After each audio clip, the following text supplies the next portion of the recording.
D'abord, ce qui me frappe à travers les rencontres et également à travers l'analyse des chiffres, c'est la confiance des hommes d'affaires et des investisseurs français dans l'économie mauricienne. Cette confiance, elle se traduit par le fait que la France a été le premier investisseur direct en 2013, avec près de 30%, bien sûr dans l'immobilier, mais pas uniquement, également dans l'industrie et les services. La France est le deuxième importateur des produits mauriciens. Il y a plus d'une centaine de filiales françaises présentes ici, et l'arrivée de nouvelles d'entre elles, de nouvelles start-up. Enfin, je note la présence d'investisseurs français au capital de grands groupes mauriciens.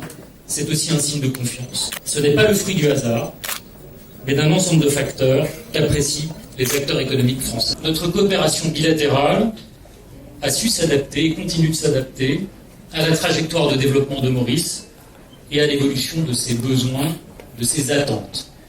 Premier exemple, l'enseignement supérieur. Notre objectif aujourd'hui est d'accompagner la montée en puissance de ce secteur à Maurice et pas seulement d'accueillir en France des étudiants mauriciens, même si les deux sont complémentaires. Comment faisons-nous ? Eh bien, à travers la délivrance de doubles diplômes à Maurice.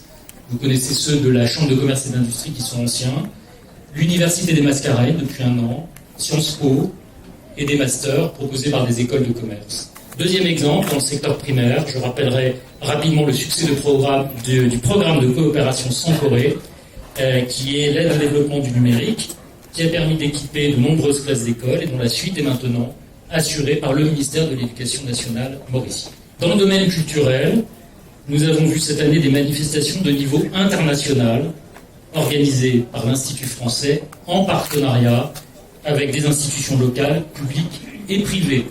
Rappelons-nous la Belle Peinture 2, l'exposition Robert Combas ou l'exposition Archipelago.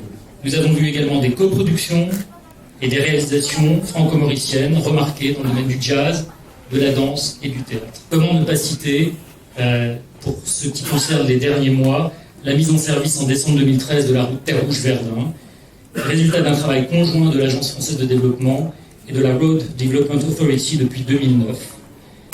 De même, je voudrais citer le lancement de la seconde ligne de crédit économie verte, 60 millions, avec des grandes banques mauriciennes, la MCB, la SBM et bientôt Afrasia. Je me réjouis de constater que l'on parle beaucoup de l'océan Indien aujourd'hui et que l'on travaille à renforcer les solidarités. Il y a eu cette année 2 visites de ministres français, Mme Benguigui en janvier, Mme Girardin en juin. Ces visites ont été utiles pour échanger sur la coopération régionale dans le contexte nouveau du retour de Madagascar, de mesurer la vitalité de la francophonie à Maurice et dans l'océan Indien, et aussi de préparer des échéances importantes, celles qui nous attendent en matière de lutte contre le réchauffement climatique. Un des moments forts de ce dialogue régional sera bien sûr le sommet de la Commission de l'océan Indien fin juillet à Moroni, auquel participeront les chefs d'État et de gouvernement de nos 2 pays.